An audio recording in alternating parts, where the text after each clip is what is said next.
And now it's time for the bride and groom to cut the cake, announced the NC.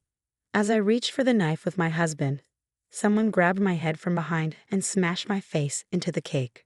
I couldn't breathe, my face and upper body submerged in cream and sponge cake. Confused and struggling to get up, I fell on my butt, my face and my pure white wedding dress completely covered in cake.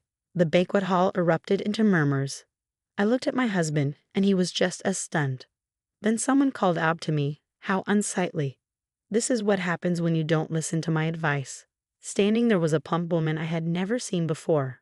Her face lit up with joy. "Excuse me, he's mine." "How dare you have a wedding so nauseatingly perfect?" Was she a guest? She was dressed formally, though huffing with anger.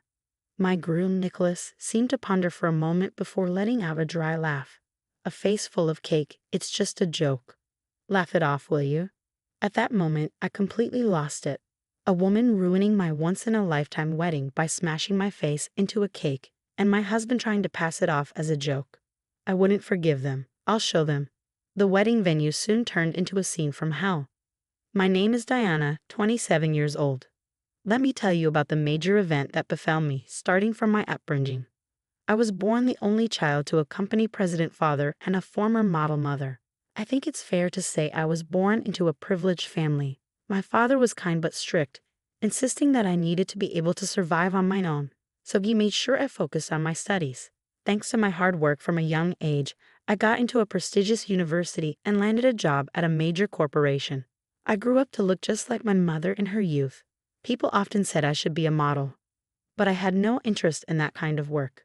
A few years into my professional life, I faced some snide remarks about my looks initially, but worked hard not to be outdone by them. Eventually, I started to be recognized for my capabilities at work. I was beginning to feel a real sense of accomplishment in my work, but I didn't have a single boyfriend from my early 20s until I was 26. My friends would chuckle and say, "Diana, you seem like you're out of reach for most men. You seem normal once we talk to you, but maybe you're too intimidating for them. You don't show any vulnerabilities." However, I wasn't someone who prioritized romance, so not having a boyfriend didn't bother me much. I wasn't against the idea of marriage, but I was in no rush. Meanwhile, my parents seemed anxious about me not having a boyfriend. "Diana, you're beautiful, so you should get married to a good man before you get any older," my mother said with concern. I replied, "Mom, I want to marry someone who appreciates me for who I am. Plus, I'm busy with work right now." During this conversation, my father chimed in. "How about this, Diana? Want to meet a man I can introduce you to?" "An introduction by you, Dad?" "Yes, there's a young salesman who frequents our company who seems promising." "If you say so, Dad, I'll meet him." And that's how I was introduced to Nicholas, who would later become my fiancé. "Wow, you're so beautiful. It's so very nice to meet you," he said with a friendly smile as soon as we met. He had the bright and cheerful demeanor of a salesman, always carrying himself with confidence, a typical good-looking and pleasant young man. He approached me boldly, not intimidated at all. He was well-educated, worked at a reputable company, and seemed to have a good character. I found myself increasingly drawn to him and started dating him. We were praised as a handsome couple, and I was quite pleased with it.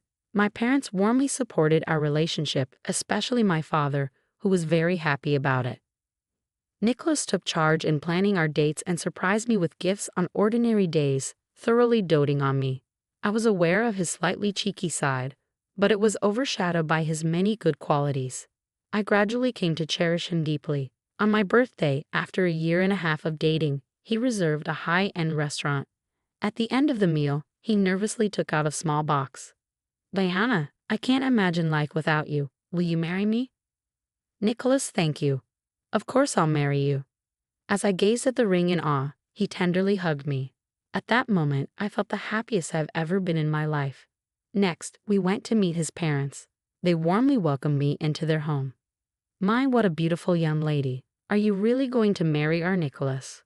"Of course, we're all for the marriage. Nicholas, take good care of Diana." On our way back, Nicholas said to me, "My parents are usually pretty strict with me, but they were really kind to you." "Really? Your parents didn't seem that way to me," I replied. "You think so? They were pretty tough on me when I was young.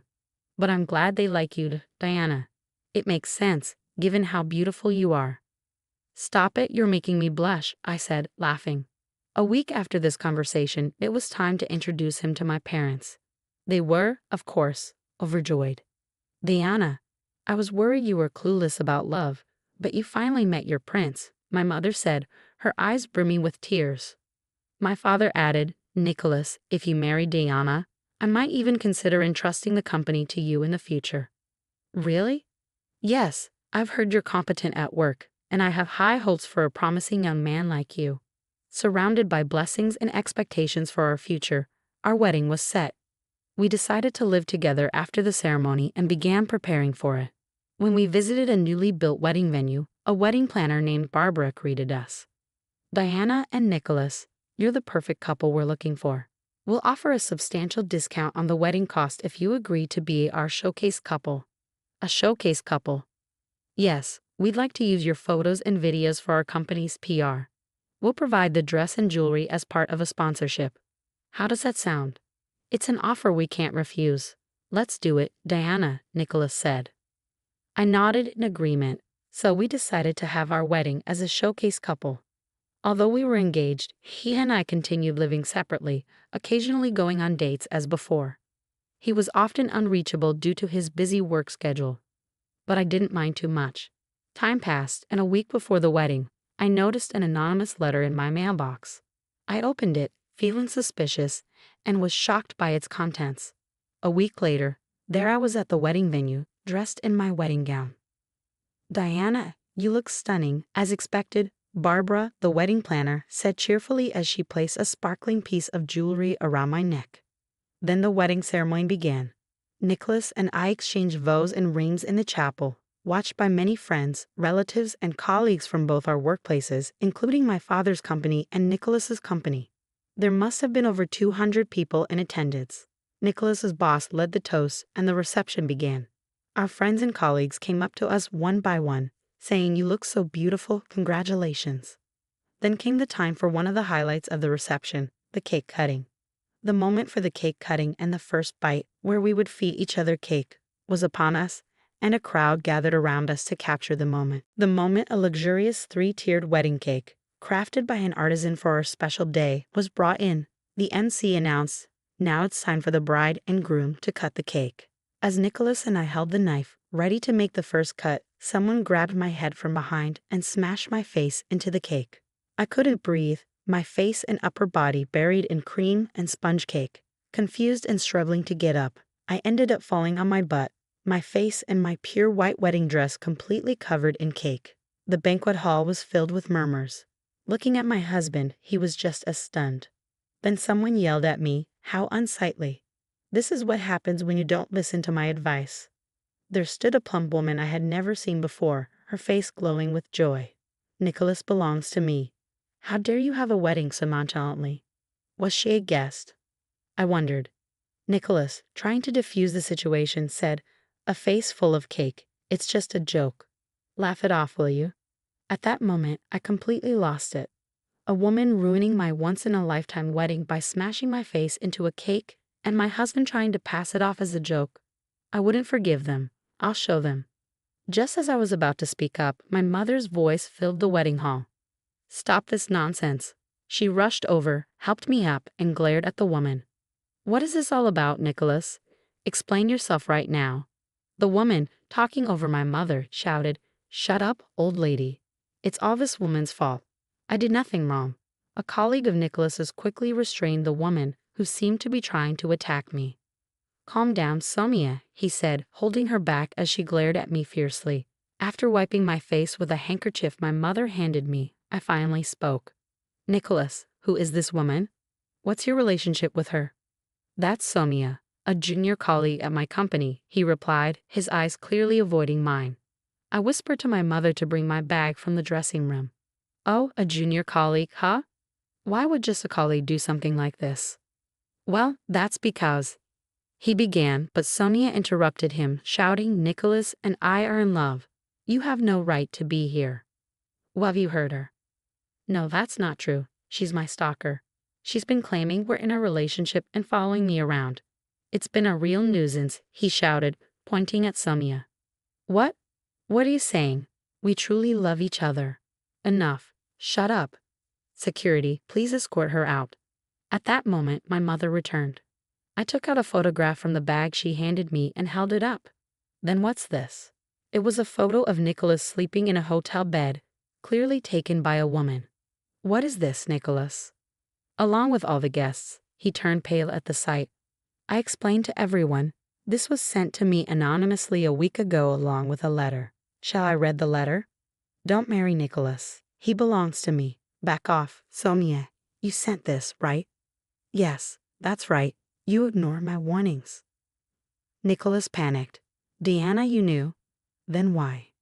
I couldn't cancel the wedding just a week before. The guests were already invited. Besides, this wedding has special circumstances, remember. Special circumstances? What are you talking about? Sonia asked, confused. The wedding planner, Barbara, intervened. This wedding was part of a showcase project. We were going to use the footage for the venue's PR, with everything from attire to the planning sponsored by various companies. A showcase? Sponsored? Somia's eyes widened in shock.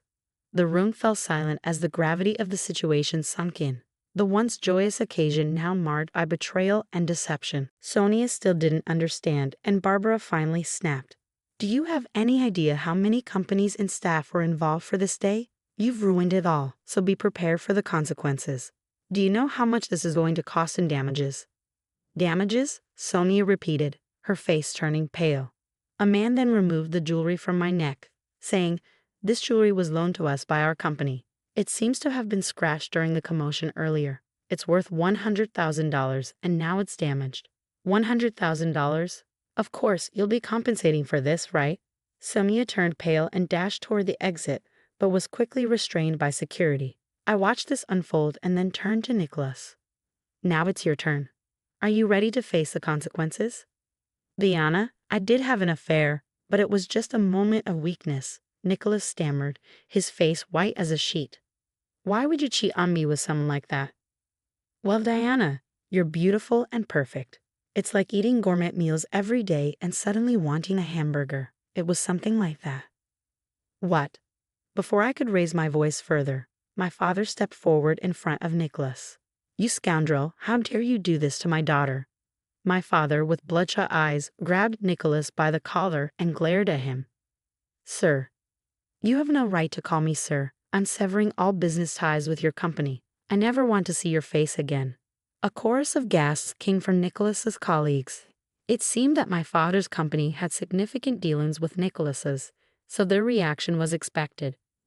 Nicholas, thrown to the ground by my father, was then punched squarely on the head by his father. Dad, what are you doing?